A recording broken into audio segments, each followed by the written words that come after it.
Sweet. Nice. Is there a limit on how many channels? Oh, really? Yeah. I'm going to turn that off and turn this on. Yeah, should be fine. Cool. Oh, actually, it's working. Nice. That one's going to be interesting. Which was that? Is that TikTok? Yeah. I tried live for a full potty episode on there either. I mean, it's the first time. We did once. We went live and we got quite a lot of what's it, roses people were sending you.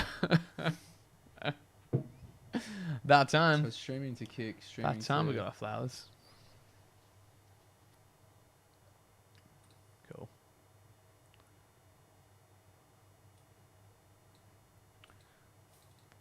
It's absolutely wild how much this stuff, sort of like technology for all this tech stuff has come along, right? The AI is running most things, like splitting you on all these different platforms, or for a click of a button. It's crazy, man. It is actually crazy, isn't it? Shout out to everyone, man. Hope everyone's doing well. Happy New Year to everyone as well. Happy New Year's. First potty of 2025, man. Literally the first one, bro. Tell me another year. What's going on? Talk to me. Bloody hell, man. I'm still trying to grapple with the fact that 2024 went by.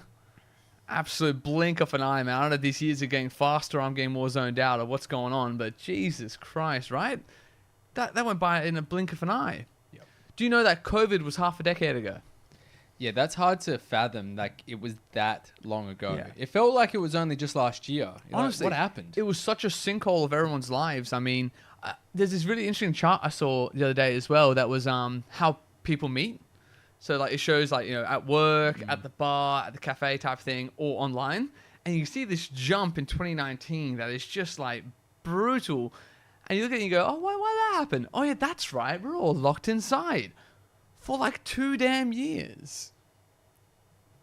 How's anyone recover from that? I think the reason why time still seems so skewed for everyone is because, like, you're still trying to get back those years that were just evaporated, right?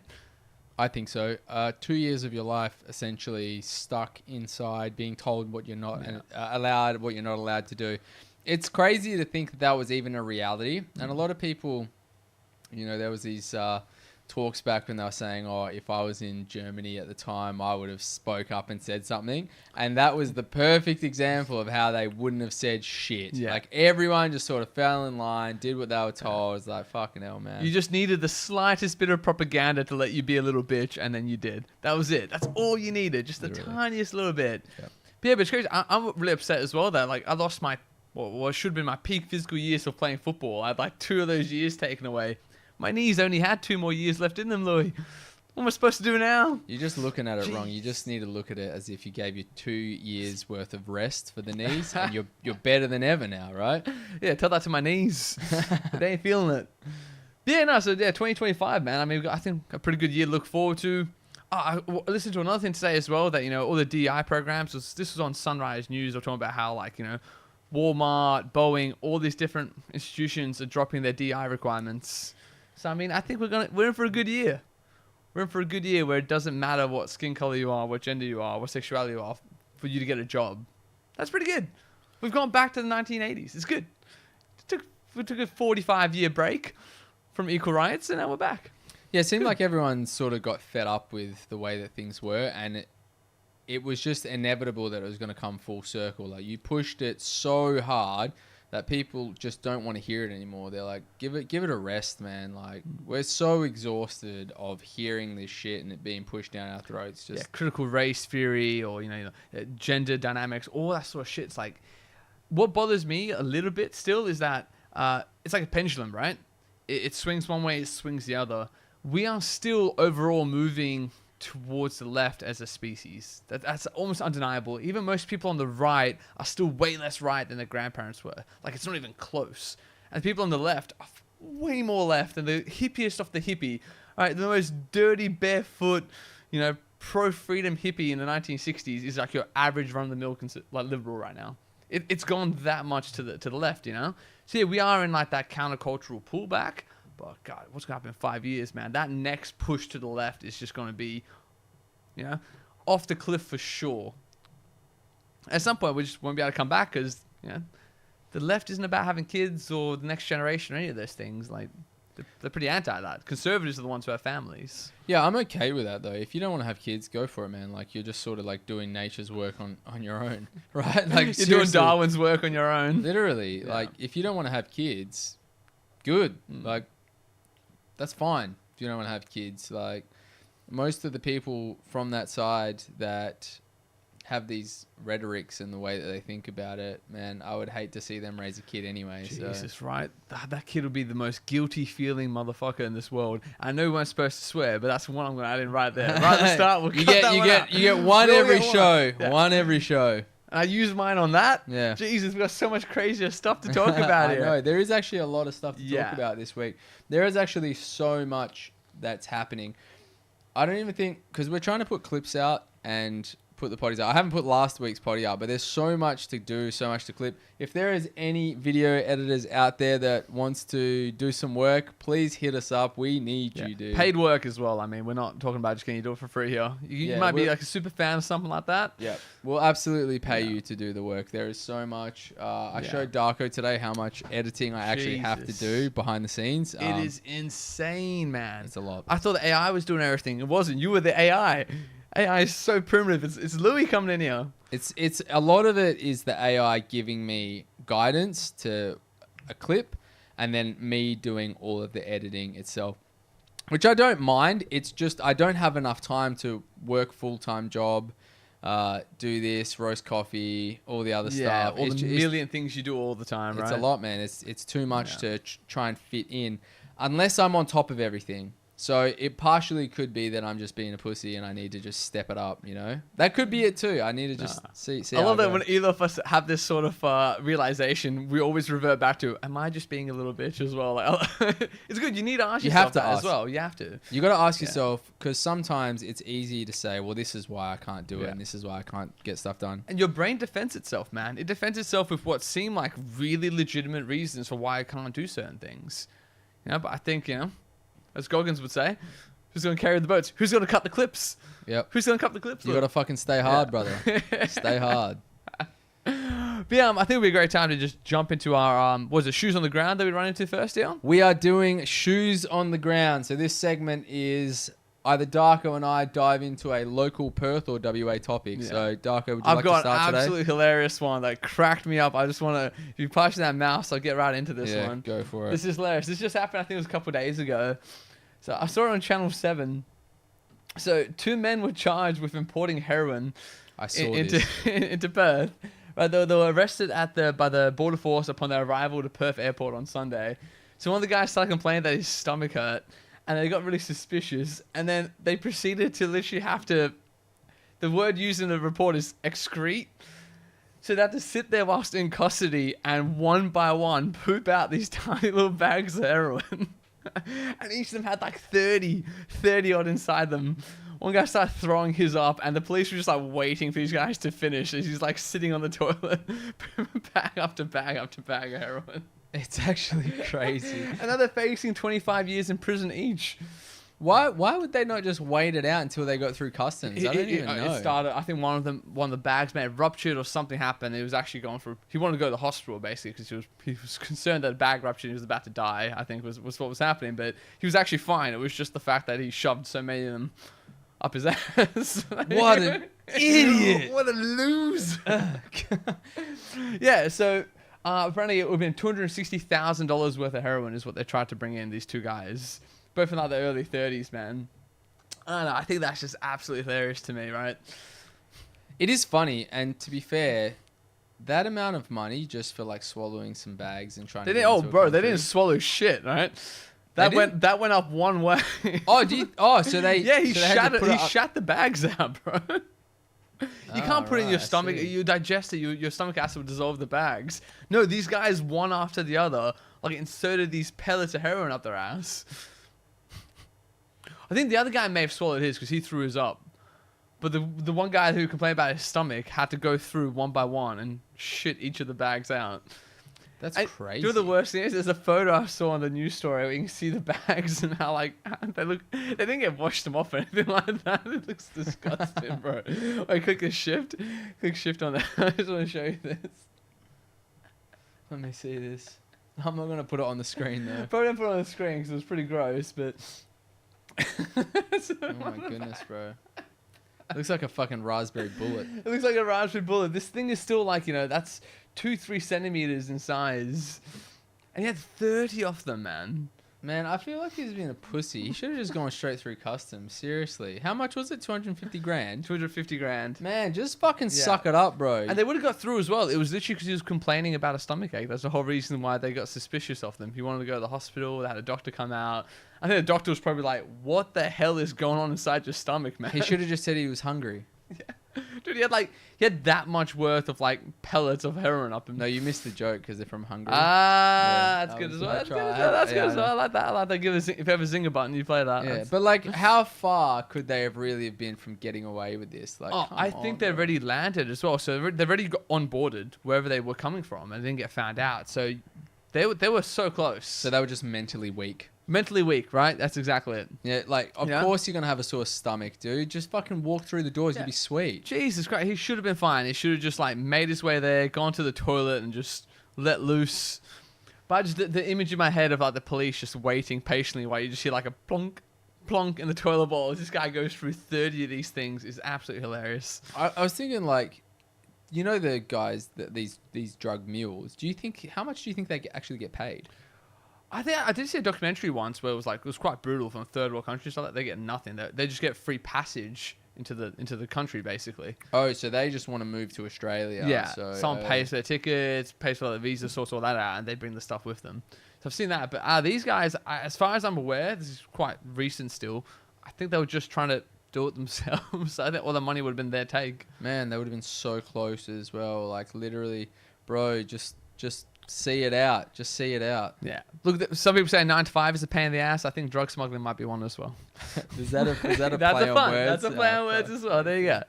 Yeah. Look, man. I don't look. Obviously, don't smuggle drugs. We're not saying smuggle drugs in, but I'm saying that if you've landed and all you have to do is get through customs, just fucking wait it out, bro. Seriously. Come on, man. Yeah. Take a laxative after you leave the airplane. Like. Well, what can you do, eh?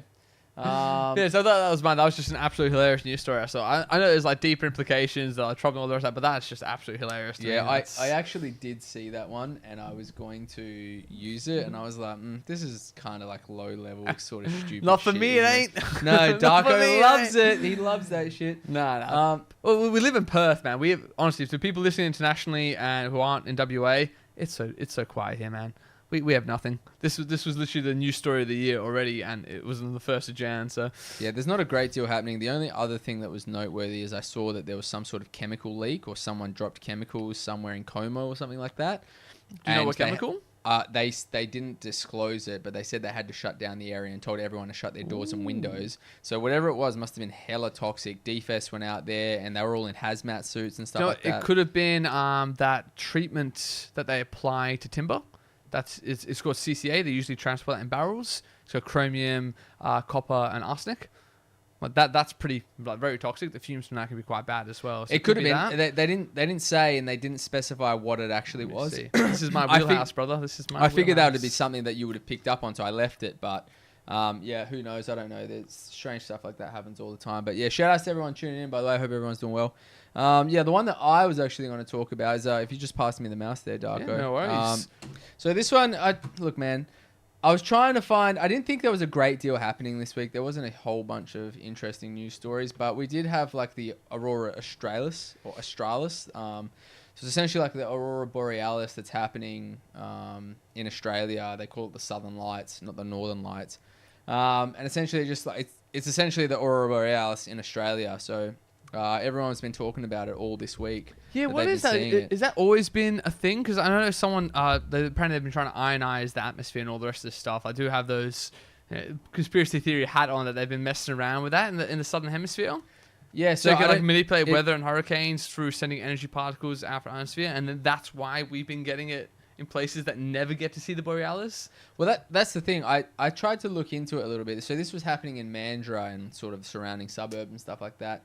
And I tried to look in. I think it was in the wheat belt in Narrogin as well.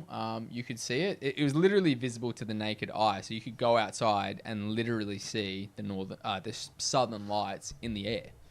So know that with the ones that you can see, the northern lights, like the aurora borealis, the actual one, that is basically radiation being diverted by the Earth's magnetic pole to the tip. It's the same thing. Yeah, it's the same thing. That's what they're saying as well. They're saying that the magnetic it occurs when the particles of the sun interact with the magnetic field, and that leads to energy emissions. Blah blah blah. How does that just happen randomly here? Is it a solar flare maybe or something like that? They said that it actually could be due to solar flares, all that sort of stuff. I don't know if it's been happening before. I didn't have a great deal of time to look into it. There is a little bit. Is there any photos or videos? It'd be good to chuck some of these up. I haven't actually seen any of these. Yeah, if I can sort of show it. Just put the screen share into for people to see as well. One sec. Sorry, chat. I'm just going to try and bring it up here so you can actually see what it looks like. I don't even know if I actually put a ABC net there? Yeah, that could be it. Maybe the ABC net one will help. I do need to just get the React cam. Yeah, but you do that. I'm going to see if I can find some as well. So I can't find out what chemical got spilt yet. They haven't actually released that information. Just so everyone knows listening at home. I've tried to just pull that up for a bit of clarity. They're keeping a very tight lid on that. Yeah, so I don't know why they're trying to be so secretive about it as well. So this is what it looks like, which is quite beautiful. And this is like what you see just at night? This isn't like a sunset type thing? No, you see it at night time. Oh, wow. So that is literally the southern lights, they call them. Oh, wow. That would be beautiful to see that. Yeah, so they call it the Aurora Australis. It's captured over Narrogin. Yeah. So you got to put that Simpsons meme up. Completely localized in your kitchen. Yeah. May I see it? No. Yeah, it's actually a bit of... I literally thought that as soon as I saw this. So, 1:30 a.m. 1:30 a.m. Monday. It was spectacular. It was so bright. So there you go. Jesus. So how crazy is that, eh? Yeah, that's bizarre. Yeah. Wow, these are some absolutely beautiful photos. It's crazy. The fact that we can see that in Australia. There's a quote here, the guy saying that it's the most brightest and colourful ones he's ever seen, and he's been in Antarctica where you're meant to actually be able to see them right at the pole. So crazy. How are we getting these? My understanding, which is, don't get me wrong, it's still a bit limited when it comes to this, but if I can picture the globe in my head, how are we diverting that radiation over Australia? Well, I don't know if it's actually got anything to do with the Northern Lights. I think it may be the same concept, just happening in separate parts of the world. That's so bizarre. I don't know. I'm not. Because the magnetic field literally just pulls to the poles, right? That's how it takes it and pulls it down to the bottom. But we're sitting right here somewhere. So how are we seeing that coming through the atmosphere? It's bizarre. Got no clue. I got no clue. Maybe Darko's gonna have to do a deep dive into this, but yeah, fuck knows. I thought it was interesting, but could see it from Rolling Stone. You said whereabouts is Rolling Stone? Rolling Stone's up in the hills, I think it is. Isn't it? Jesus. Did you manage to get any photos? It's quite interesting. I feel really upset I didn't even go outside and look. Well, yeah, I heard about it and I didn't even bother to go out. Damn. But yeah, I didn't think we'd be able to see it from sort of where we are. But maybe you could have. I don't know. I should have probably give it a crack. Maybe there's a stand thing that you can just see, I suppose, every now and then. Yeah, so he said you could just. Oh, sorry, no. It was a severe geomagnetic storm. So a severe geomagnetic storm is what caused the Aurora Australis. Well, they've seen it a few times now. Yeah, so but it's any time there's like a geomagnetic storm, that's when it gets on display. So there's one in October 11th as well. That's probably the last time I actually heard about this happening. Oh wow, yeah. So it's all about the geomagnetic activity. All right, well, there you go, chat. Fair enough. Darko sorted that one out nice and quick. Cool. Yeah, I'll put a conspiracy hat on later on and see if it's any. Yeah, put the tinfoil hat on if you could. Any directed energy weapons from the government? That might be what we're saying. Yeah, fuck's sake. But I think that sort of wraps up shoes on the ground. It's been a quiet time, as you'd expect. I think there's a lot of stuff in America that's been happening recently that's a lot wilder. But we're in this small little, tucked corner of the world. We're the least densely populated per square kilometre area on the planet, I think, is West Australia. That's where we are. There's not a great deal happening here, man. Not a great deal happening. But I kind of like that to some extent, because when I leave the country, it feels like there's a lot happening wherever I visit. Yeah. But when I come here, it's nice to just chill and relax. It's a great place to retire. Yep. But we are in our 30s, so we'll see how we go. That is true. But I feel like it's the springtime of youth, brother. Yeah, I actually I feel think so. quite good, eh? You know, so Yeah. a lot of people think that 30 is the end. I just feel like I'm just getting started, which is Damn crazy. straight, man, You yeah. know? So Yeah, it's cool. I think that one of the reasons why life like starts going faster when you're in your 30s because you're actually just generally more happy and enjoying yourself. So, yeah, I was very angsty when I was in my 20s. That time dragged on by. 30s are pretty happy. It flies by. 20s did feel like a lot longer. Yeah. I feel like the 30s are actually moving fairly quickly. A bit too quick. A bit too quick, actually. Bit too quick. But yeah, but that's the shoes on the ground segment there. The next one we normally go into, and I've got a really interesting one here that I'm excited to share. I'm sure yours is as well. But curious critters. So it's basically something we both find out that sticks with the theme of the show, which is animals with shoes on. We feel it's pertinent that every week we come up with some fascinating story about something animals do. Of course. And I've got one that I absolutely love. So, have you heard of a guy called Mark Rober?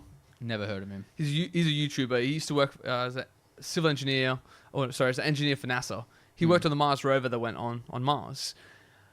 He makes a YouTube channel where he literally just goes through. Oh, sorry. Before we go on, Zai said, "How can he send us a pic of the one that he saw?" I think that's Rendell. Rendell, sorry.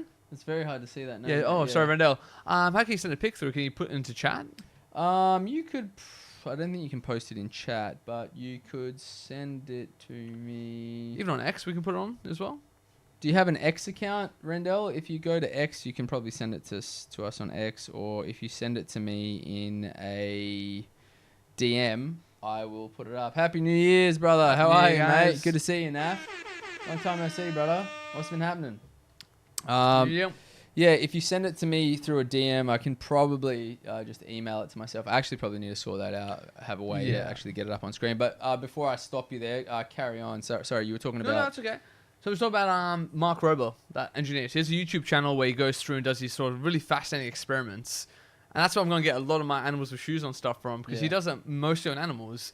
And he did this really, really cool one on crows. And I didn't know any of this stuff about crows, but apparently they are incredibly, incredibly intelligent creatures. Oh, they're super smart. I actually did a little bit of research on them, and I found that they can remember faces, and they can solve puzzles, and understand all that kind of crazy shit. Also, messaged in Messenger, so if you want to pull that up. Yeah, I'll have a look. I'll let Darko keep talking, and then I'll pull so it if you up. get the mouse, I'll just load up the thing go that I for had. it.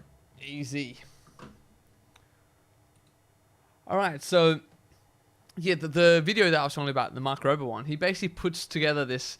Well, basically the way the video starts is he keeps ordering like DoorDash or Uber Eats to his house, but the crows in his neighborhood figured out that any time a DoorDash van pulls up or an Uber Eats car pulls up and leaves the food out there, there's enough time in between the food being dropped off at the door and him getting it that they can like swarm it and eat his food basically. And they kept eating these chicken nuggets.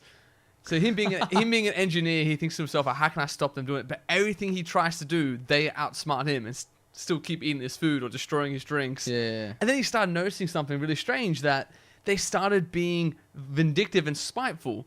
That like one time he didn't order any chicken nuggets because he knew that they liked it, right? So they just knocked over his drink, took the lid off and let it pour over his porch. Dog. They started doing all these weird things to him and he was like, what the fuck's going on? Like, why are these crows like having this war with me right now? And he couldn't figure it out. So he starts doing some research. He puts this whole video together on YouTube, which is like amazing to watch. It's like an obstacle course, an escape room for a crow. And it solves every single puzzle he puts it through.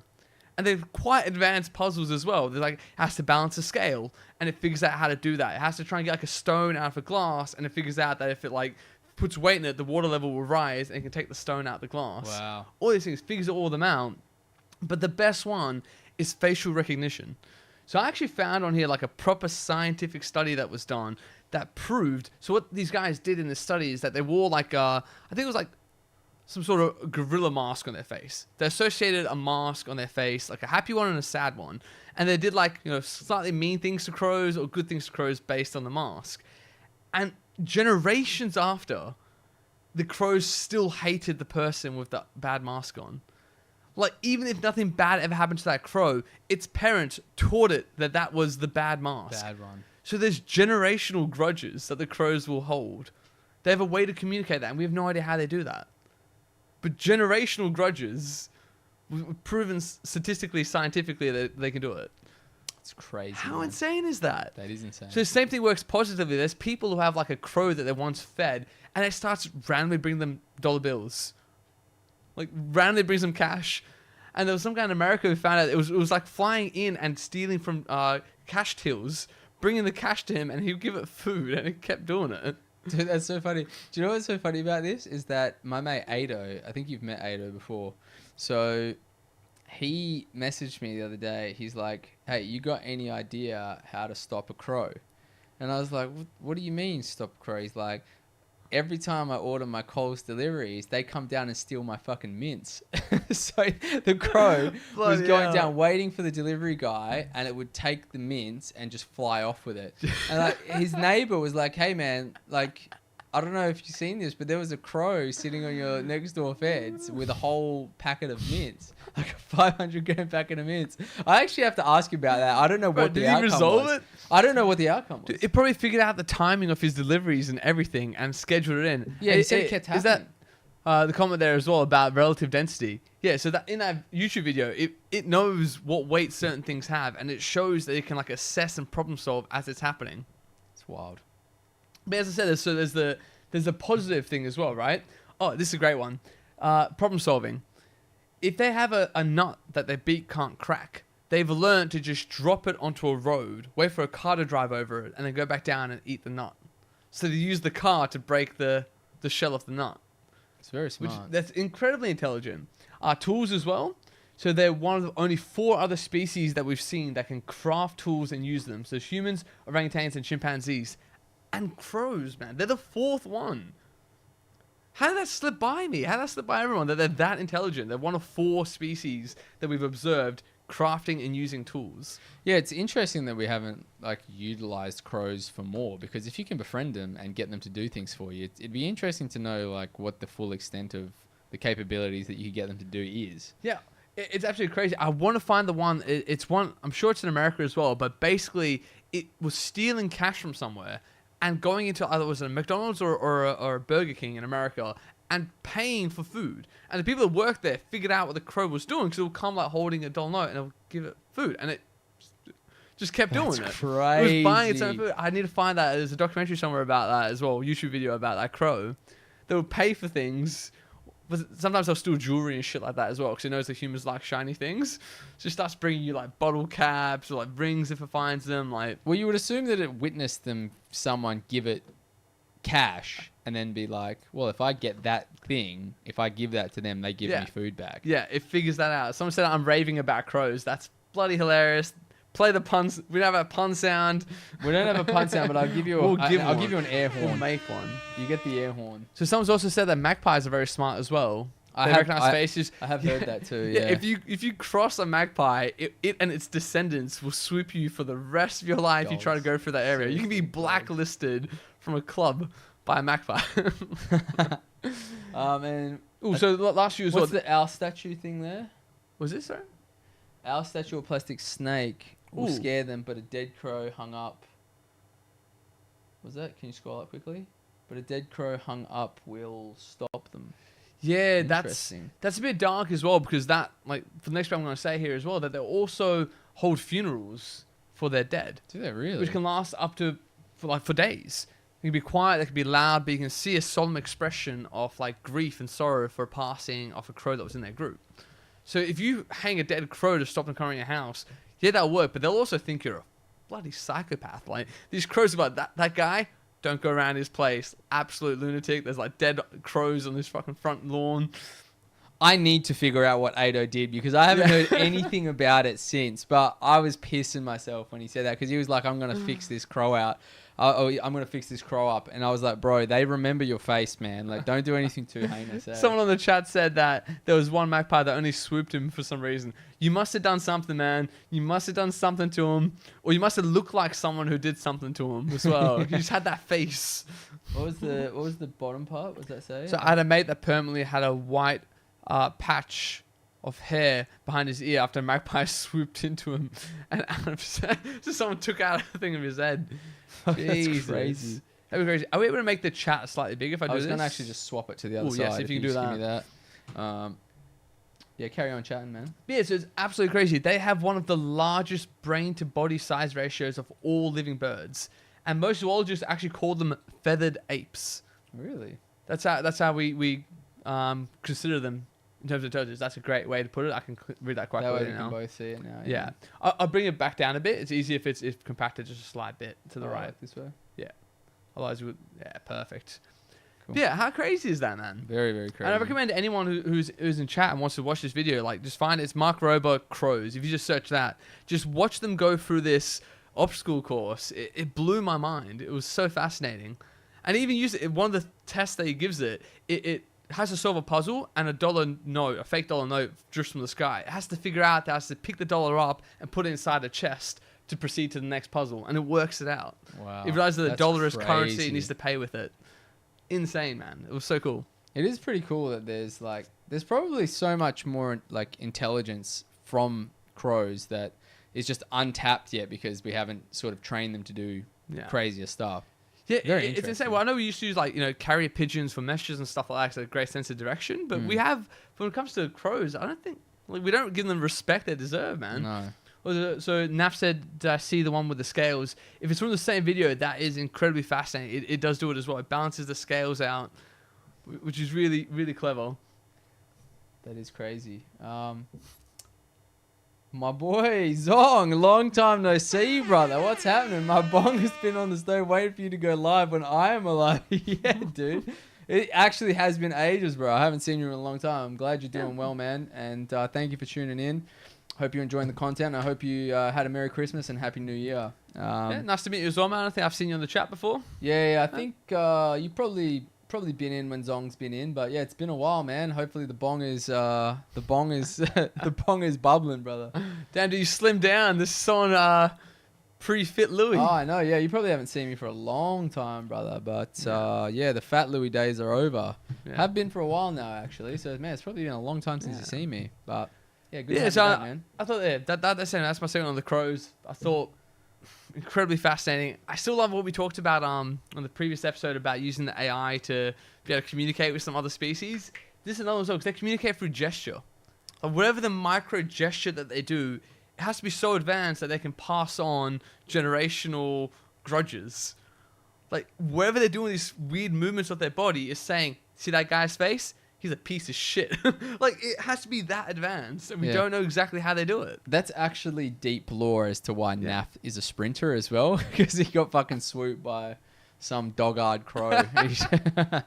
Bro, explains why he runs so fast as Literally well. the fastest guy. Find the top speed of a Fastest guy in magpie. WA. Bet you find the top speed of a magpie. Naf can outrun it. He's going like 0.1 more. That's For it. sure, yeah. He Just hit that level and he just stopped. slightly faster. You were in Korea where Twitch was blocked there. Oh, Really? jeez. It's blocked in Korea? That's crazy. I didn't know Like that. TikTok, do they block TikTok there as well, or is it just Twitch? I thought South Korea was fucking normal, man. But apparently not. is it North Korea or something? Nah. Nah, just North kidding. Korea, I don't even think they have internet, do they? No, you're not allowed to have any Western content there at all. Nothing, I eh? think. Yeah, so my one is not as interesting. It's probably just a small little fact, but Well, if you're going to talk about octopi, Yeah. Octopi. Mark Rober also has a video on them as well, which I'm going to definitely send you a link for as well. yeah, send it through to me. It's a I'll have similar look at sort it. of thing, and they solved the whole fucking thing. Like, it's so good. They are super intelligent. It was just something that was interesting that came up, but apparently octopus, if they're trying to get through an area that's really vast and open and there's not a great deal for them to hide in, they will move super, super slowly. And it's so slow that if something stops to have a look at them, they can't even tell that it's moving because they're moving so slow, but they are still moving. So they'll just gradually move across this massive expanse. That's crazy. Just at like an inch at a time or a centimeter at a time. Wow. Yeah, even slower than that. Like if you were to stare at it, you wouldn't even be able to tell it's moving, but that's how quickly slow they can go. Do you reckon that's something that's trained, like the parents train the next generation, or do they all just know that that's the way to survive long open areas? I don't even think that they have time with their parents or anything like that. I think they just know it's like genetically built in that you have to move slowly in open areas. Yeah, so there was this one little instance that they saw where the octopus would use 4 of its legs to crawl really slowly, and then it would use the other ones to like flail in the air to make it look like it was some sort of seaweed or something like that. Very interesting, eh? Yeah, they're insane, man. Octopi could literally be like the panspermia hypothesis that they came when like an asteroid that hit Earth. They're so different to anything else on here. But I think there is some data showing that they actually like what branch they sort of. Well, there's a diverged branch off that from. we suspect it to be on. That sort of data is really limited. Like I don't know if it's advanced a lot more since I was at university, but like what we base our entire tree of life in terms of like what we put where, man, we have a trash fossil record. There's not as many fossils that have been recovered as you think there are. It's actually quite hard for something to become fossilized. It needs to be like the perfect conditions for something to become a fossil that we can then recover. And even then, we interpret on the recovery very, very loosely. And especially for creatures like that who don't have a skeleton, like it is almost incredibly difficult to track its like evolutionary line to where it is now. So we don't know for certain. It's You can do interesting. genetic testing, but then genetic testing is weird because we all seem to have the same DNA way more than like you'd expect in terms of shared genetics. I think my memory is like 60% or something like that. Interesting. It's bizarre, There you go. but yeah, you know, carry on. So it moves slowly through. Yeah, through that open was pretty much distances. it. So, like, if there's a predator watching it, it's moving so slowly that the predator more than likely will just keep going because it can't even tell that it's moving. That's crazy. That's how slow it can move, but it still moves. That's so clever as well. Yeah. Man, I'm just really excited about AI helping us communicate with animals. I don't know if it's like a Dr. Dolittle fantasy I've had since I was a kid or what it is, but you gotta join me on this hype, surely. Like, what I'd happens love when we to start see it, breaking through? Like that doesn't require any additional like technology than what we have. We just need the AI to figure out that pattern recognition and learn how to mimic it in reverse. And then we talk to all these animals. Yeah, I guess that if you were It'd be going to insane. try and chat to a crow, though, you'd probably have to have a pretend crow, right? Yeah, like a sort of robotic crow that does the gestures that it's used to. Yeah. That'd be insane. It doesn't seem like it's out of the realm of possibility. So probably Not at what all. in the next within 5 years, probably they'll probably be I'd able say to so talk to because animals. robotics are so advanced as well, and AI is so advanced. I think we're so close to being there. Like Wait, this is the fun. Is this the conspiracy that like birds are actually drones? Like the conspiracy people used to put on? They Yeah. actually there's birds out there that just Some look are. like drones. Well, the crazy thing is that have you seen the ones from China? The drones that actually are made to look like I have seen 'em. honey eaters. I think Yeah, is it yeah. the birds? But like, do you remember when people used to get called crazy for that? Like the birds are actually drones. But But every actually single using that? conspiracy, just give it like 20 years, and it's old news. Except the flat Earth stuff. I don't. So the flatter. That's actually That's actually come cooked. back. That's too cooked. So that is the end of what's that segment called? Curious critters. So Yeah. now I guess we can move on to. I think I need to hear Oh, this. you wanna hear I need Luigi's to hot hear this. takes? I need to hear this because I can just feel.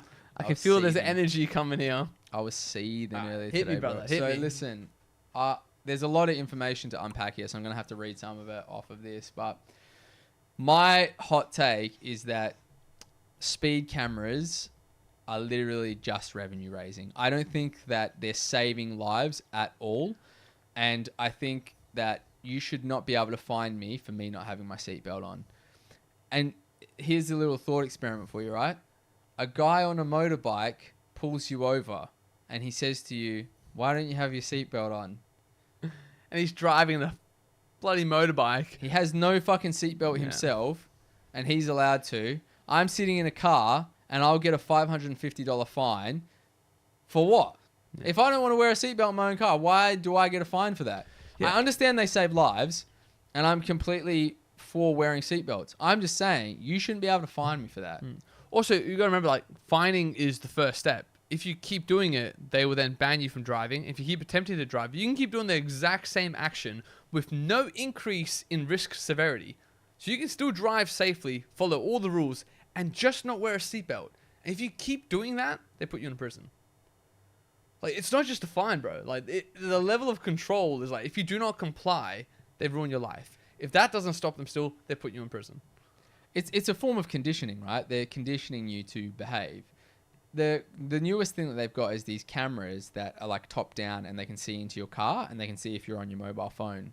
So now, if you get caught on your mobile phone, they will fine you, I think, $900 or $1,000. Even if it's a stopping, even if you're a stop red light, where's the danger in that? If you're in a full-on traffic jam, stopped red light, where's the danger? And I saw an episode there. So apparently getting yeeted 30 meters off a bike is safer than getting yeeted out of your windscreen. Plus 5 meter apparently. Literally, bro. Where is the logic, though? Where is the actual logic, man? He's got a helmet on, I suppose. Maybe.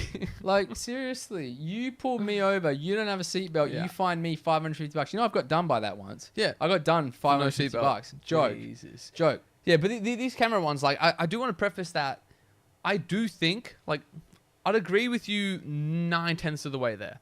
Okay. I don't like this idea that you can, like, manipulate people the way they behave by financially punishing them. And then also, like, then fully just balls to the wall try and ruin their life. Because demerit points are the big thing as well, right? It's not just the money. It's going to take your license away. For most people, that loses them their job. Lose your job, lose your house, lose your partner. You will destroy someone's life through this. And I just don't know, do they have enough evidence showing that there's any good thing on the other side? So there is a little bit of data here. I just want to tell you that. So the phone detection cameras, right? They got one guy 41 times in South Australia. On the same day, bro. Oh. Wait, it would have totaled in fines $27,000. Bro, is that going to start the guy's year with that? Imagine. Jesus Christ. That's nuts, right? 41 times they got this fella. So in 2024, I wanted to get some statistics of crashes and stuff like that.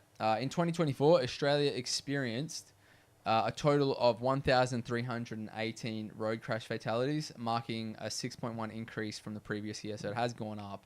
Don't know why. I didn't look into it that far. I could tell you straight away that we have the attention span of like a rodent right now. It is really, really bad, man. People cannot resist. They cannot focus for more than about 8 seconds. Literally, it's whatever TikTok your brain. typical TikTok brain. Yeah, TikTok brain. Whatever your typical TikTok video length is, that's the average focus. And even that's like, even TikTok's like, man, people aren't sticking around for the full video. How can you not stick around for a full 8-second video? I know fully well. We have our own data on this. We put out clips sometimes, some that do quite well. And we still know that it's like, man, for most people, they give you 1.5 seconds. I think it's 1.3 seconds statistically of for you attention to catch a hook. Yeah. And if you can't hook them in that, gone. They're gone. They're in the stratosphere of digital content somewhere else. That is why that's gone up by 6%. I guarantee you, people can't focus.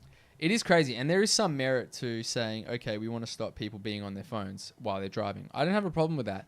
I just think that they are veiling what they're really trying to do to revenue raising. Like, here's a couple. Well, that one guy getting a $27,000 bloody fine. No, so they didn't fine him, but they could have. They could have fined him $27,000. They won't. It's not going through until Feb this year, I think. Yeah. So here's something that's interesting, right? In Queensland, there were 301 road deaths.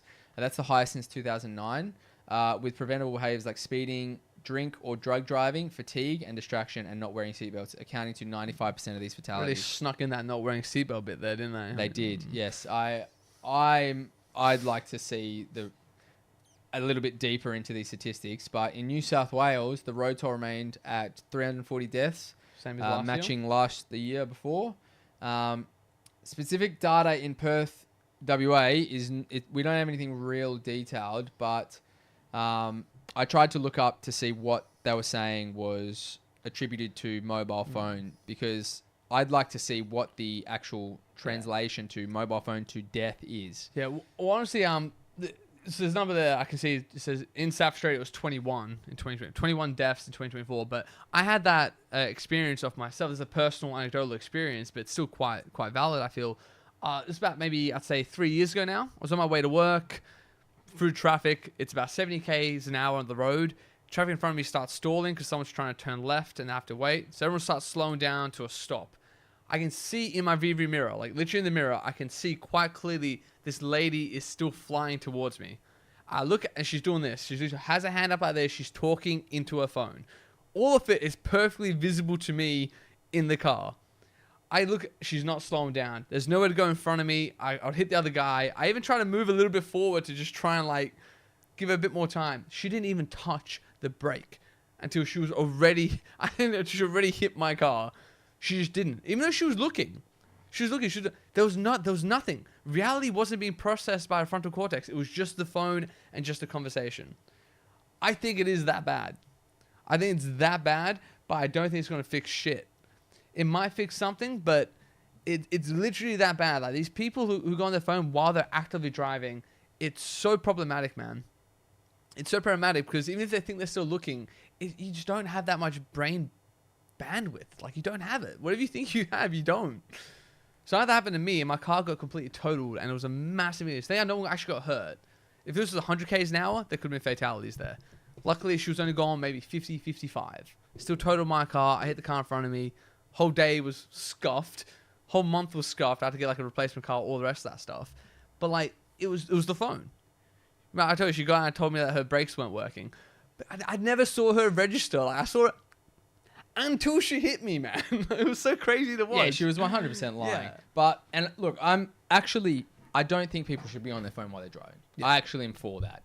I think the seatbelt one riles me up, but I just want to let everyone know here how much they actually generate off of revenue doing speed fines and red light cameras. So in Queensland in 2023 to 2024 financial year, the Queensland government, they collected approximately $464.3 million from speed and red light camera fines. Jesus. After accounting for operational cost, it ended up being $337 million. So I get what you're saying is that it's one of those times where there might be good intentions somewhere here, but the real reason why they're doing this is because they are making bank. It's like a secondary tax almost. Like, yeah, it's a lot. Like Naf said on here that distractions are 100% the worst thing, worse than drug and alcohol. I would say so as well. I would agree as well, for sure. I agree, but this idea here that like this is the only solution is to like generate all this revenue. You are gonna make a secondary incentive that isn't safety anymore, and that's what's happening. The incentive is no longer safety. Once you put $400 million in someone's pocket, bullshit. Do you think that they're incentivized by safety? That's out the goddamn window. They just made almost $500 million on this. That's what they care about. Yeah, so if everyone stopped speeding, stopped being on their phone, stopped running red lights, tomorrow, the police will be so depressed. They lose all of their funding. That's insane. Yeah, so notably, 63% of these infringements were for exceeding the speed limit by 1 to 10 kilometers an hour.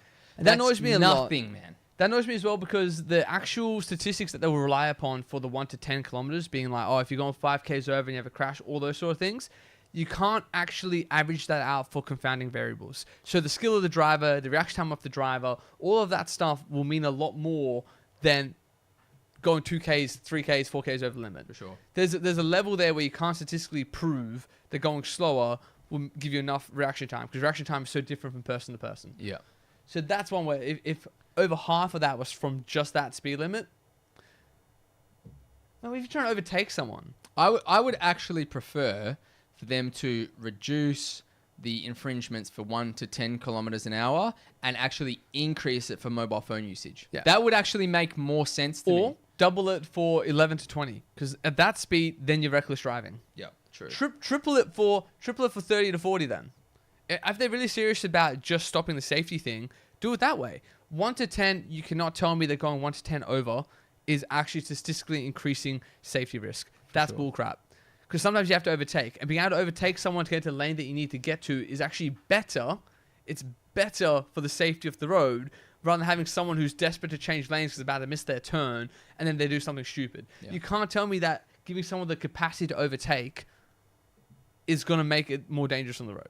For sure. It's absolutely not going to change a thing. 1 to 10 kilometers, I don't think.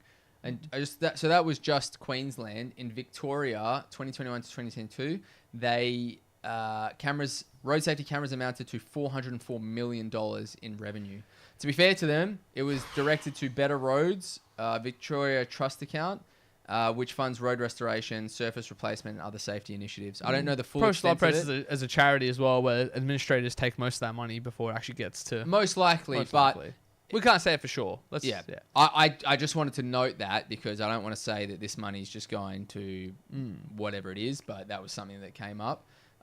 In South Australia, In 2023, the top 10 speed cameras around Adelaide generated over $7 million in fines, leading to discussions about balance between revenue raising and road safety objectives. Just 10 cameras. Yep. Just 10 cameras, man. Crazy. $7 million. It's actually unbelievable. This is coming from people as well, man. This is people. This is most people where it's like, especially the speed ones, you could just be overtaking someone. Yep. Trying to let you get into. And that is like a tax. I talk about cost of living crises, all this. You're telling me it's over $1 billion a year. It's 1.4 billion dollars a year in Australia come from the pockets of everyday people.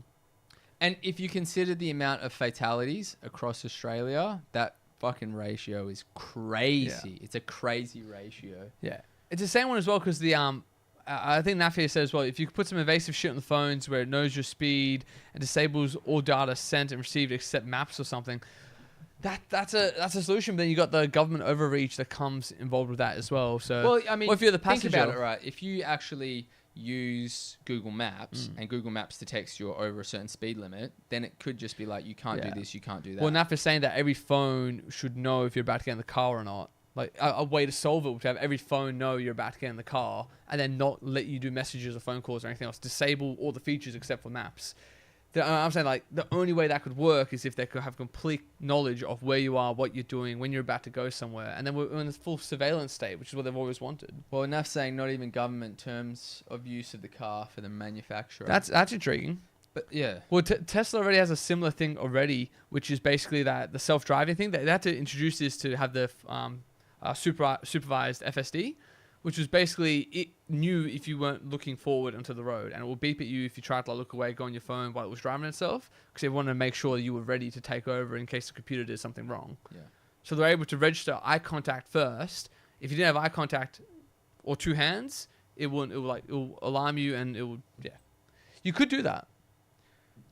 I mean, look, I think that there is a problem with people being on their phones. I don't know to what extent the death toll is, but I don't like the idea of this like monetary value being assigned to it. Them making $500 million a year, 1.2 billion, whatever all up. It is, Like it's I agree with that as well. It's just it seems like they're capitalizing on a flaw in human psyche to make money, and they're disguising that with safety, which is how they always make money. By the way, I will say so as well. Like, and they've always said it's made before. That it's always we're trying to keep everyone safe, but I think that's like veiled. They're like veiling that with safety, but they're actually revenue raising.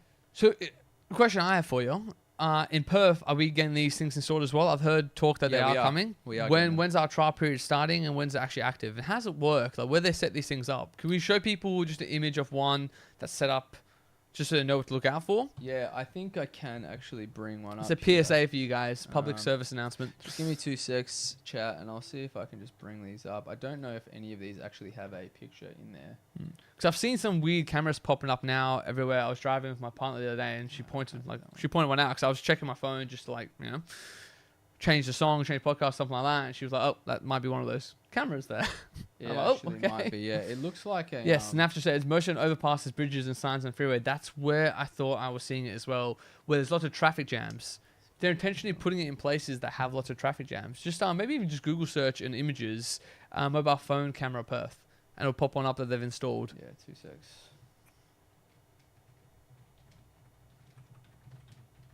Because this shit's going to catch me, man. I'm telling you, I'm going to have a real problem with this. Oh, look at that, lad. Jesus. So that's what they look like, eh? Like these things, big yellow. Okay, but I've seen some that have actually been installed. If you go Google Images, I just see some that have been installed. They don't have that yellow thing around them anymore. It's just the camera. Images. See some photos of it. Yeah, like okay. This. Oh, damn. That's one of them, for sure. And the other one as well? Yeah, that one there. That's the ones I've seen that are just on the bridge. So you don't even actually see anything else. You just see that on the top of the bridge. Into your car, yeah. Let's go for some photos of people who've been caught, because that's quite hilarious to me. Where is that? Oh, back here. How you going, Thomas? Cheers for joining in, mate. Thomas, how are you, came up mate? and is recommended. We're talking about mobile speed cameras, mate. Yeah, so we're mobile phone ones. We're from Perth, WA, Thomas. So we're just sort of breaking down the new not speed cameras. They're cameras that go into your car and sort of catch you doing this. And then they fine and you the fines are gratuitous. Like, I think it's about $1,000. $1,000, $1,000 every time you catch it. And demerit points, I'm guessing as well, will probably be like 3 or 4. Yeah, You get caught I three think times, it's you 4 lose your demerit license. points. They got one guy 41 times in a day. It would have totaled to $27,000. It was the same day for the guy as well. He would have lost his license and been fined $30K. Crazy. What if he man. was having like a serious fight with his partner or something like that? That's why he's checking his phone. Who knows? It could be anything. Most A people are just, perfectly ruined day for that guy. most people are just putting up YouTube or Yeah, changing yeah. songs or something like that. Someone just said, I bet he was an Uber. Oh my lord! Imagine if he was just like answering Ubers and stuff like that as well. Because Well- they're like 3 phones and they think that they constantly swipe through and change and check and all the rest of that. Yeah, I mean, but how are you supposed to do that without it, though? I think you have to Yeah. have it. I think you have Yeah. to have that. So I think as long as it's in a doc, it's okay. But So yeah, what they've said in this article as well, they say West Australia has a culture problem with using a mobile phone while driving, according to the state's road safety commissioner. brother, we don't have a cultural problem. If you've ever been to Bali Mm. and you're on the back of a scooter and dudes are driving and one Yeah. hand on the Oh phone, my lord, right? bro, we are nothing like that. That's Well, I told you as crazy. well when I went to Egypt and they literally used the bumpers to push cars out their ways and stuff like that. Like that's a safety culture problem on the roads. Thomas just said he's from Alberta, Canada, man. Oh, crazy shit, shoot in, man. That's quite a different part of the world. Shout outs to you, brother. Do you guys have the same thing over there? I know Trudeau's kind of gone a bit authoritarian himself.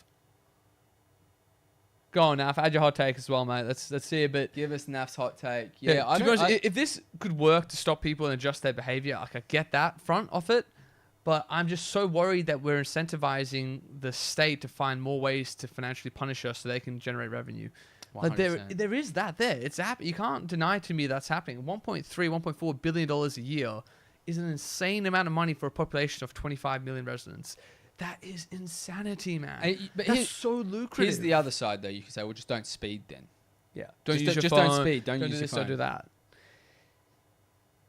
Yeah, you could say that's one angle of it. But when they fine people for going between 1 to 10, the only reason they don't fine you for going 1 kilometer over is because they have to be able to defensively in court argue the accuracy of their measurement instruments. Yes. So it used to be that 6 or 7 was fine because that was their error margin. Recently, their error margin changed to 3 to 4, and so did their fines. And most people don't. They can now fine you for going 4Ks over because they're comfortable to debate in court that the new camera that they used was accurate enough to catch you doing that. Is that true? That is true. That it's all about the accuracy on their cameras. That's why they gave the buffer. It wasn't because they accepted that people might sometimes go a little bit quicker. It was never for that reason. No, they never gave you that gracious 6 or 7 Ks an hour. It wasn't for that. They just couldn't argue in court that their machine was accurate enough. Now they can.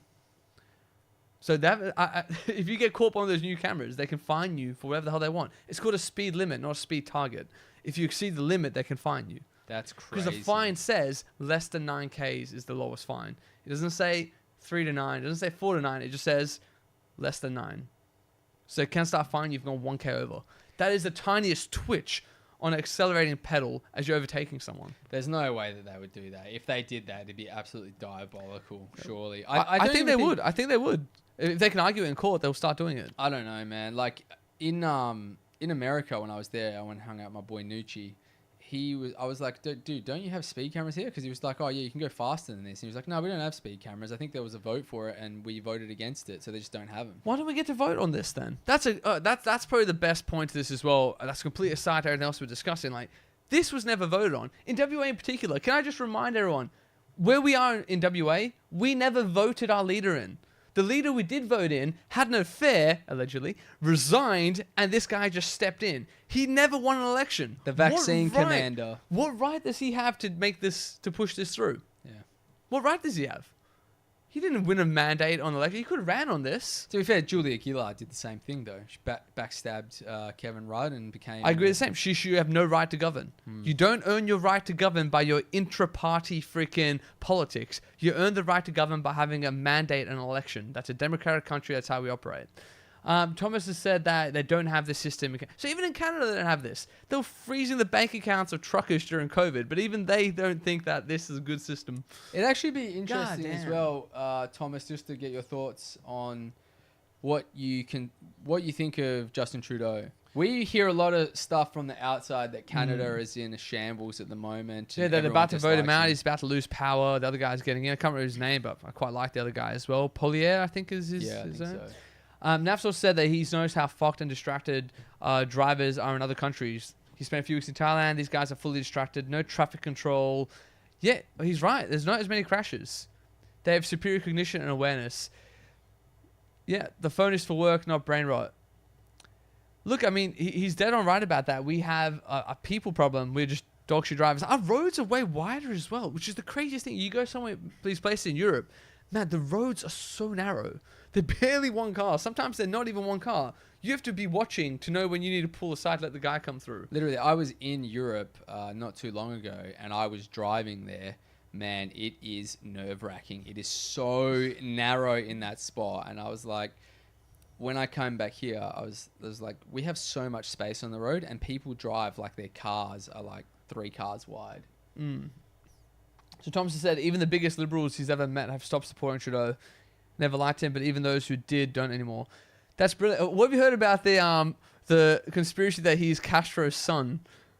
Is that even like a thing in Canada, or do people not talk about it too much? Because I've seen some photos. Like, have you seen that? I have He seen it, but it looks like seems a tinfoil. 1-for-1. It But seems tinfoil. his mother actually did meet with him roughly at the same time, that like 9 months before she had birth with him. Like they met. There was opportunity. There was everything. It was all like Could just be coincidence. she was in the same place with him at the same time. Right. Okay. My next deep dive next week. I'm going to go into this one. Thomas, tune in next week. I'm going to deep dive on the Trudeau being Castro's illegitimate son. I think Trump even spoke about that. He did, didn't yeah. He did mention something like that. Yeah. But yeah, look, I think this what we have happening here, this $1,000 fine for the phones, I don't think it's going to help anything. I think it's going to just put a lot of financial strain on a lot of people and make the government a lot more money. So what do you do? I mean, No questions about that for sure. Yeah. They're going to make. So everyone listed from WA, like, just don't have him near you. Do not give him a chance. Yeah, Thomas said he fully believes that they look eerily similar in the dates lineup, man. It's so wild. It's so wild. It is wild. It's so wild. Oh, we'll do a deep dive on that. I'll Do a show you the deep dive. numbers. I'll show you all there's photographs, man. There's photographs of his mum with Castro at that time. I have seen the photos. Roughly at the same time. If you work 9 months back from Justin Trudeau's birth and you use that time range, you should have a trip to give it all the stuff lines up. It's a nice. dad was it's quite a nice wealthy. little conspiracy. Yeah, but it's a nice friendly one until, you know. That You look could at the ne- policies that were would- implemented. It in would never Canada. be proven, though. I don't think. Genetic test is what I'm asking for. So we have one more thing. One last thing.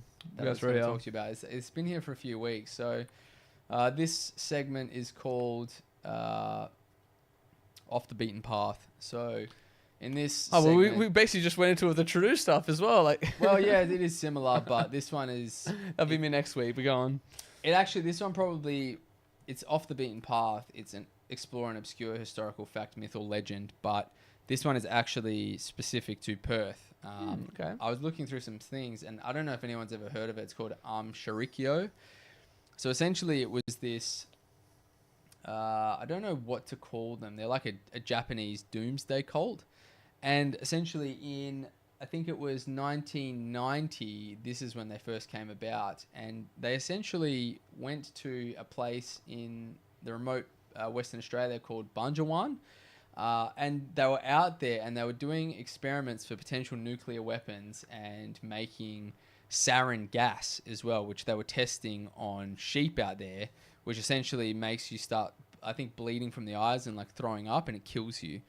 So what happened is they were trying to get weaponry and I don't think they could get it there. So they ended up flying to Perth, going out to Bunjawan, and they were out there, no word of a lie, they were refining uranium out in the middle of the outback. They bought this farm, and when they were out there, it was very strange, but you can still go out to Bunjawan now and actually go to the place, and you can see like Japanese writing and all that sort of stuff from when the cult was actually there. There was one of these nights that they actually think that they may have tested a weapon because there was this massive explosion, and no one knows what it was. It was like the biggest, I think, what is it, like an earthquake ever recorded, and it was coming from that particular area. Jesus, this is crazy. I've never even heard of this, man. I'm saying that so the leader was claiming that he was some sort of returning of Christ. Yes, that's right. Yep. Jesus. And so Aum Shinrikyo means supreme truth. So it was founded in 1984 by Shoko Ashihara in Japan. So essentially it's combined Buddhism, Hinduism, Christianity, and apocalyptic prophecy, claiming that of the inevitable Armageddon. Jesus Christ, this is wild. Is this like that? This is that doomsday. I've actually heard about these guys separately. They were like a doomsday death cult. They wanted to kill as many people as possible. That was like the whole thing, wasn't it? That's right, and they actually did. So when they came here, they actually succeeded in making the sarin gas. And in 1995, they went to the Tokyo subway and killed 13 people and injured over 6,000. Jesus Christ. Crazy. That's absolutely crazy that they were making this stuff here. I've never even heard that we were connected to this Yeah, stuff. it was in our backyard. We have such a big backyard, to be honest. When we hear us say big backyard, we are like, we said at the start of the potty, the least densely populated place on the planet, man. Yep. So you guys are just out somewhere in the bush mining uranium and trying to make nuclear weapons. This is crazy. It's crazy to think that, but this happened in 1993, so the year that I was born. So they bought the Bunja 1 station, which was 800 kilometers northwest of Perth. They bought it for approximately $400,000. So they were out there chemical weapons testing. The evidence shows that they actually tested sarin gas on sheep whilst they're out there, so that's confirmed. So there was trace. It's a nerve agent. So they're out there just letting that shit loose. How'd they find out they're in WA? Like, did they catch them? Was there like a freaking... It happened after the attack. So they went back to figure out what happened because they actually tried to come over to Perth with a whole bunch of different chemicals and they got them taken off of them. So they ended up having to buy more of the chemicals here. But after the attack, they traced it all back and they sent out detectives and stuff to go check out the area. Jeez, that's crazy. It's crazy, Oh, yeah. right? So also, Thomas, shout out to you as well, man. Like, I myself am still not quite a religious believer, but I have a lot more respect for religion now than I ever did before when I was an atheist. So, good to keep having you with us, man. Yeah, thanks for Hope sticking you have a good around, year as Thomas. well. Appreciate you having. It's cool that you got recommended as well. Yeah. Don't know how that sort of happened. Happy to have you in the community, man. For sure, man. Appreciate you sticking around. So, some of the other things as well is what I was talking about is the mysterious seismic event. So they're saying that it was potentially a meteor that came through as well. So there was these loud sonic blasts and flashes of light. So the speculation was that the cult may have been testing explosive or large-scale nuclear, but it also coincides with a meteor striking that particular area as well. Yeah. So it's a little bit of a... It was an exciting little story, but I think it's sort of been debunked. So what else do they do after that? I mean, if they did that attack in Japan, were they all just sort of caught and taken out after that? Or they keep going? Is it still happening? Is it still... So Shinrikyo is still around. They say that they're not about violence and stuff anymore these days. Strong pivot. Yeah, strong pivot, but they are heavily watched by the Japanese government. So Wait, that is crazy, man. That's so insane that they actually made it into like WA as well. With us especially going to Japan soon as well, it'd be cool to go check it out from that side as well. I know, right? But insane. I had no idea about this until I started researching. No, that is so wild. That is definitely off the beaten path, man. Well done. That's a fascinating one. So they ended up executing these guys as well. So they were executed in Japan for these crimes. A.W.S.O as well would really put like a bad spotlight on Japan's culture shortly after, like, I recovering on the world stage as well, because they sure. had World War II and all the rest of that stuff. Yep. Yeah, it was a wild story, man. So yeah, Thomas, you love us here as well, man. We do a segment every week as well where we discuss like an interesting fact about animals as well. So that's where the name comes from in the end. Not taking ourselves too seriously. That's kind of Animals with Shoes On is actually where have I told you where the name actually came from? I think once, but do it again for the people on. Look, the channel right now. I may have, I'm not saying I have or haven't, not confirming or denying, but the story goes is that someone had a weed brownie and maybe had too much.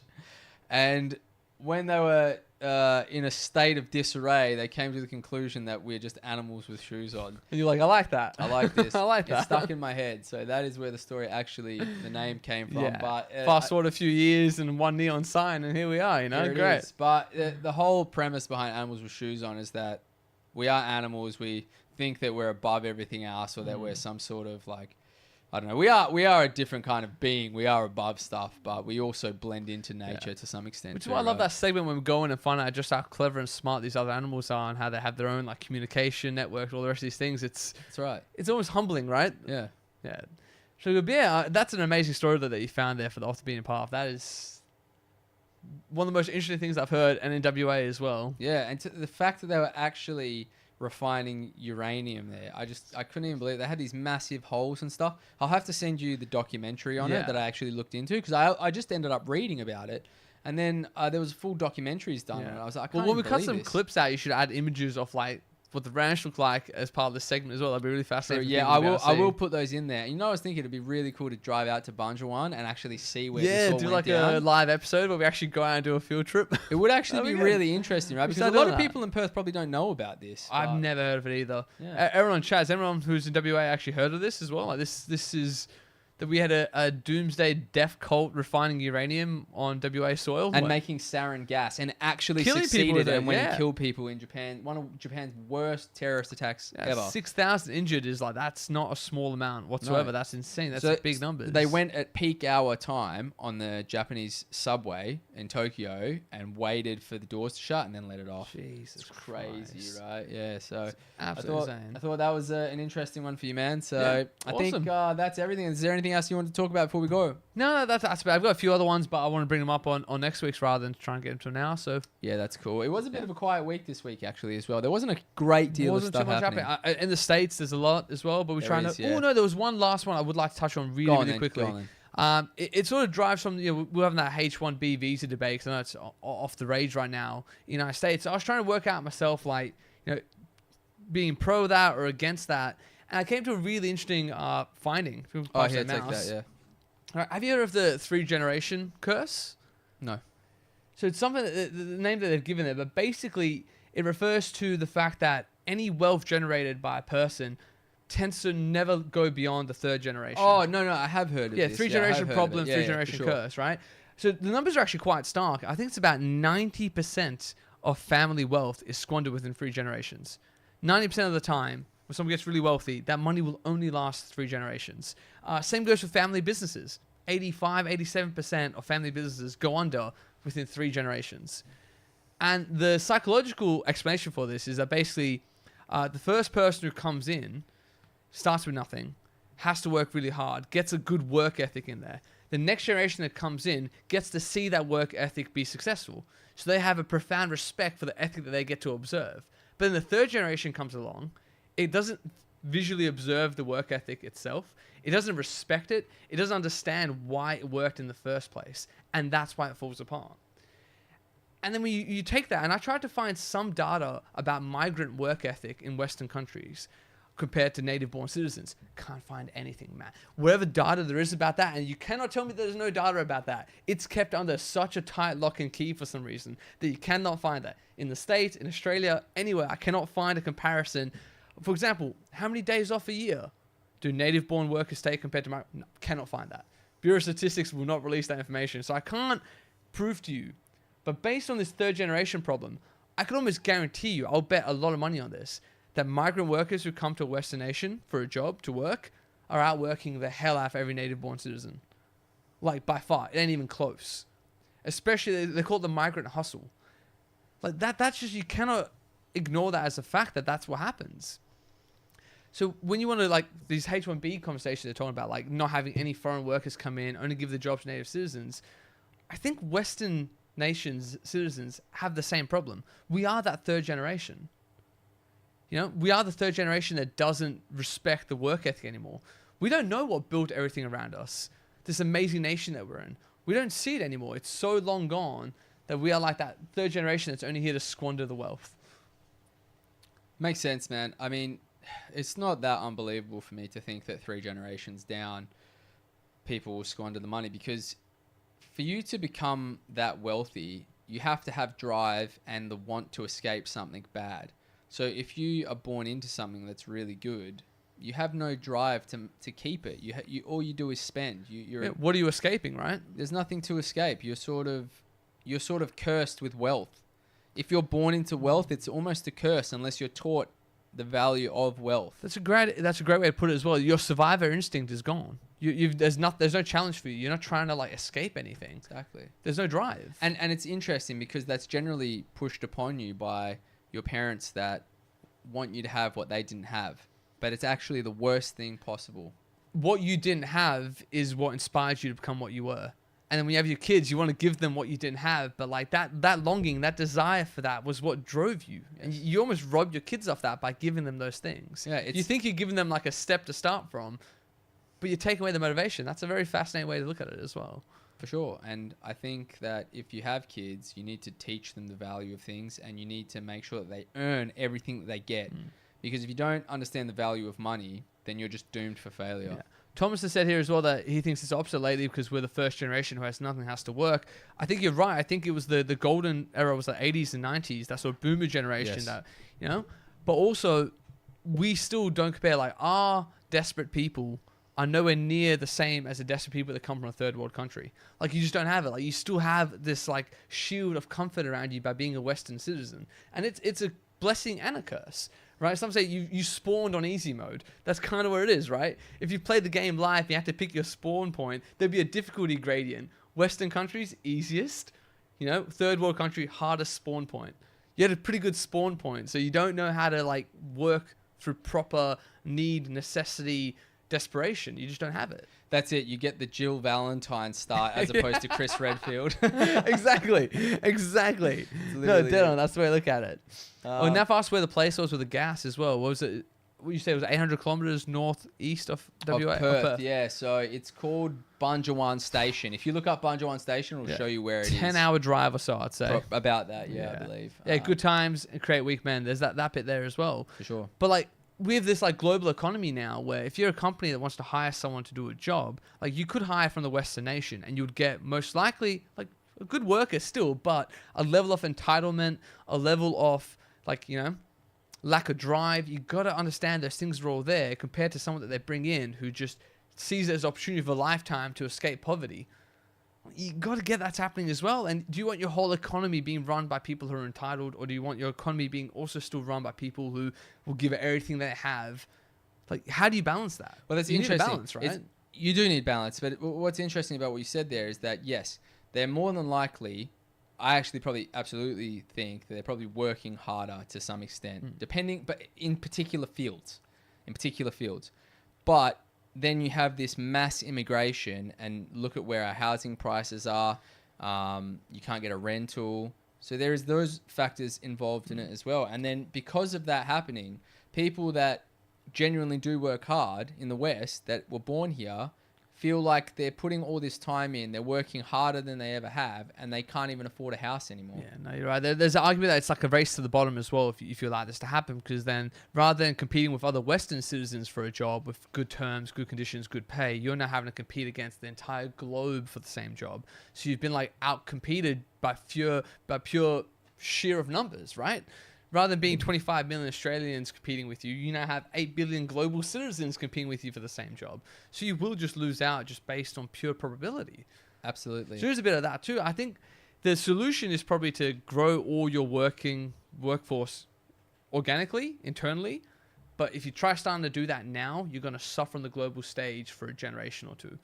So if you just pull that Band-Aid off and stop importing international talent, all your industry is going to completely collapse until you train it internally. Yeah, but from what I was reading is that the people they're importing aren't necessarily that talented comparatively to someone that's Western trained. Correct. Not all the time. Yeah, that's a real problem. The system is being abused right now, the H-1B thing. They're bringing in people for every job you can think of, right? But if you completely shut that door to foreign workers, I think what you'd really lose isn't a skilled worker. You'd lose a hard-working worker. You lose a worker that has that ethic and that drive that we talked about that's almost culturally ingrained. We don't have the culture for it in the West. We have an entitled culture. You know, Gen Zs, most companies won't even hire Gen Z workers because they're always taking sick days, they never show up on time, they do the bare minimum, quiet quitting, all those sort of things you've heard being thrown around on TikTok and all the rest. Like, that's the real problem, is that if you like shut the valve off for foreign workers and rely on your own nation, you will reap the consequences of the nation you destroyed almost immediately. And that's what will happen. We have a distracted, lazy nation. I wish it wasn't so, but I think it is.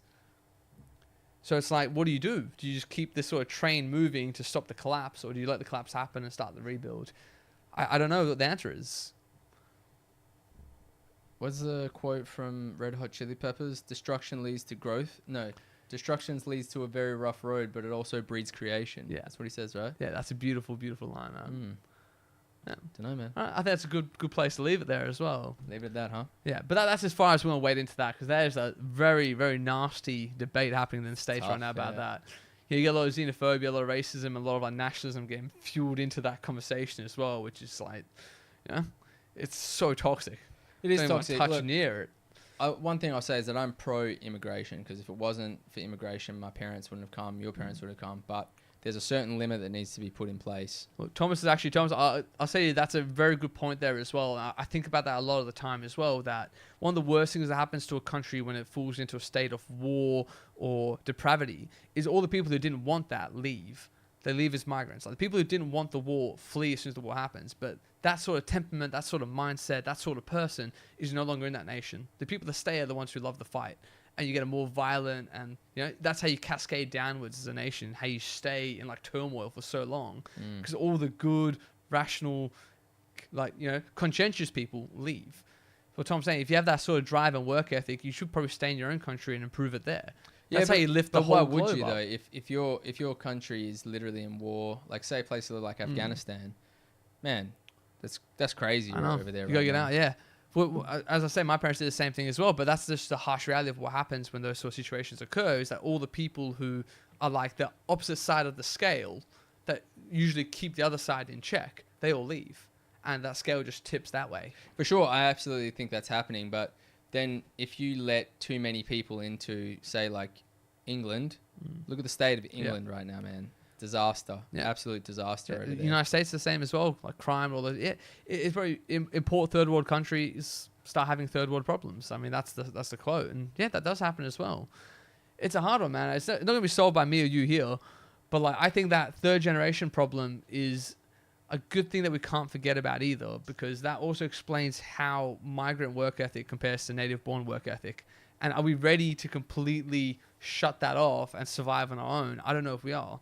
I'll show you that thing that if Apple made an iPhone in the United States using United States labor, it would cost between $30,000 to $100,000. If we completely shut off the foreign work influence, I don't know if we can survive in this sort of protectionist state. Well, that's because every choice that they've made has led us to this point. Manufacturing, all that sort of stuff, just isn't viable in the US, right? Yeah. But if Australia had manufacturing here, and then we've shut everything down. Yeah, we did. Yeah, we sent all those jobs offshore, overseas. Yeah. Cheaper. Yeah, much cheaper. That's the problem, isn't it? Yeah, it's temporary. It's all about money. When it comes to business, it's all about money, man. Yeah. All right, well, I'm going to leave that one on there. That was the only one I wanted to bring up, and I'll probably stay out of that conversation. I think from then on, that's not for me. Yeah, it's too nuanced. I don't know enough about it. Yeah. It's just stuff that I've sort of heard, opinions and perspectives, I guess. So. Yeah. All right, easy. All right, thanks for tuning in, guys. That was a great turnout for that one. So Thomas just said, if you're getting bombed, it's tough.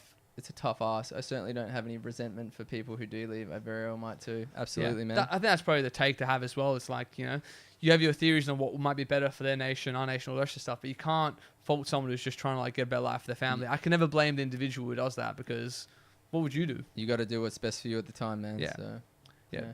That's your responsibility as a parent, I think, as well. Absolutely. I get that. All right, peeps. Thank you very much for tuning in. This was a good podcast, man. It was a pleasure to have everyone in. Nafs, good to see you, man. I hope you're doing well. I hope the house is going good. Yeah. Thomas, thank you very much for tuning in all the way from Canada. Ash as well. Ash tuned in. Thank you very much. Neo, Zong, hope the bong is bubbling, brother. And everyone else that tuned in. Take care, and we'll see you guys next week. Yeah, easy. Peace.